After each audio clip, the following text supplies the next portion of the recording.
Have you ever heard of the Japanese survivor in Guam? Have you heard about that story? Yes, I did. Yeah. Tell that story. So, from my understanding, during World War II, there was a crash in Guam, and from a dogfight, and this Japanese pilot or guy who was in the plane went and hid in a cave up on a mountain in Guam, and he spent until like 2002 living in this cave, thinking that World War II was continuing, and he thought he had a better life living in a cave and living off of the jungle because Guam is like a hub for, I think, United or Delta, one of the major airlines. So all these planes are coming in and out every day, and he thinks it's World War II continuing. Wow. Yeah, and there's military bases and everything else in Guam. So Was it really 2002? Jamie would have to look, but it was very like recent. The 80s or something. I didn't know it was like that's he must have been old as fuck. Yeah, he was like in his 70s or so. I don't. I'm probably getting the date wrong. We'll but find it. But yeah, still, that's so crazy. But can you imagine? How would you know? How would you know? And what if you fucked up and went in too early? Right. You know, and then it is still World War II and they shoot you. Exactly. You just hang out for another year. Yep. Just I'll spend a couple more days in the cave. Oh my God. So what is There's it? two stories actually. We'll go with this one first. Is the one you were talking about. Okay, This is his name. this one 97. 97. Oh, Well, died in he 97. died in 97. Yeah. So Because of years World of service 41 to 45, and then it says 1972. I But guess. do you see that? 28 years of hiding in Yeah. the jungles of Guam. Yeah, I think that's what we're talking about there with 45. So they found him in 72. I just saw a story this morning, which it's not new. It apparently was in 2013.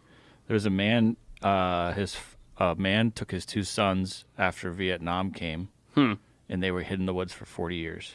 Wow, forced to live off rats and make loincloths out of tree bark. Man who spent 41 years living in the jungle after fleeing Vietnam War makes emotional return to his former home. 41 years. Look at the picture of him. Social skills, obviously, and he didn't know what a woman was. He said Really? his father didn't tell him what a woman was. They saw 5 people their whole life and hid from him in the woods when they saw him. This is according to what I read earlier today. God. Do you think, Oh my God. like, would you, if you're put into his position, is it worth living He's like 85? His father was. Oh. Father 85. I just looked at that really quick. I'm like, God damn, he looks great. Maybe that's how we're supposed to live. Yeah, Rat Head was his favorite. Rat head. dude, Well, who doesn't like a favorite good rat head? Why is his haircut so good? That's a good question. This is bullshit. I think this is after they found him and they took him back to take pictures and show. He was probably fuck showing them what off. he was doing the whole They've time. redressed him. This is Let's see, horseshit. Look right here. Yeah, they redressed him. After They 3 redressed years. him in rags. yeah, what he looked like for when the they found him. photos. That's what he looked like That's when a they little found better. him? Yeah, that looks like a guy living in the woods. Wow. Rat head. He's eating rat heads. What does it say? His son was killed? What does it I'm say? not sure. One day his wife and two of his sons were killed by a mine explosion, putting him in a state of shock. He took his 2-year-old son and fled into the jungle, thereafter never having any contact with anyone else. The pair survived by foraging fruit and cassava from the forest and planting corn.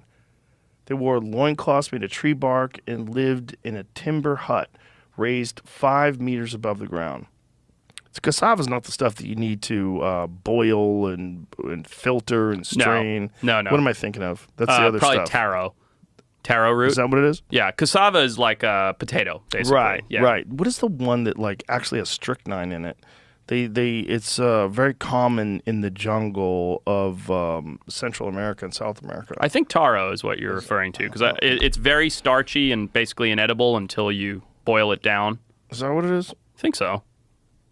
That doesn't sound familiar. It doesn't sound right. Taro, I know what taro is. But taro, like they make taro chips. Yeah. Like you could eat taro chips. But This stuff they boil down. They turn it into like a meal. Oh, I'm not sure. Like smash it and do all kinds. I thought it was cassava. Everything, like when we've worked down in the Amazon and stuff in the remote areas of the Amazon, everything's boiled. That's just how everything's like. Day 1, you're like, oh man, this fresh boiled piranha is so good. Day 13, you're like, please God, no boiled piranha for breakfast. Yeah. Isn't it interesting? We've gotten to this point as a society where we eat what we enjoy. Right. Instead Not of what's like what just keeps you alive. right. I was with Steve Rinella once, and he caught a beaver, and we cooked the beaver. And one of the things that he cooked was the beaver tail.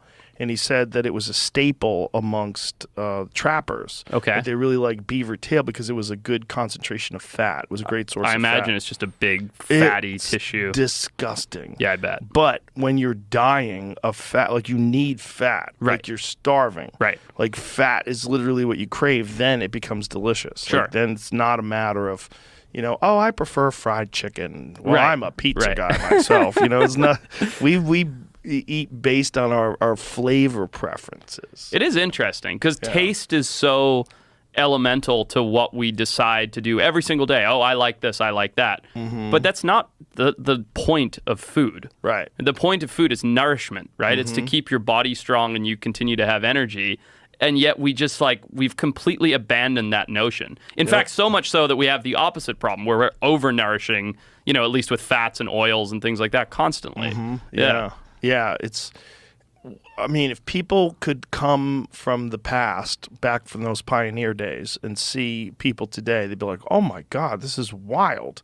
They like, probably think it was everyone's great. fat. They probably, because that was like a sign of being healthy back then and wealthy, right? If Yeah. you could afford to be fat, they'd be like, "Wow, this is great." Well, I don't know about healthy, but it was No. definitely a sign of wealth, and the fact that you didn't have to work. And so, like when you look at those paintings from the Renaissance of those Rubenesque women, like that was attractive. Like we were psyched if you found a big fat lady. Yeah, big It's old like, gal. Yeah, that girl, she's eating good. That's what I like. That's what I needed. I don't like some skinny farmer lady. I like some royal lady who gets to just have fruit given to her while she lays right. down.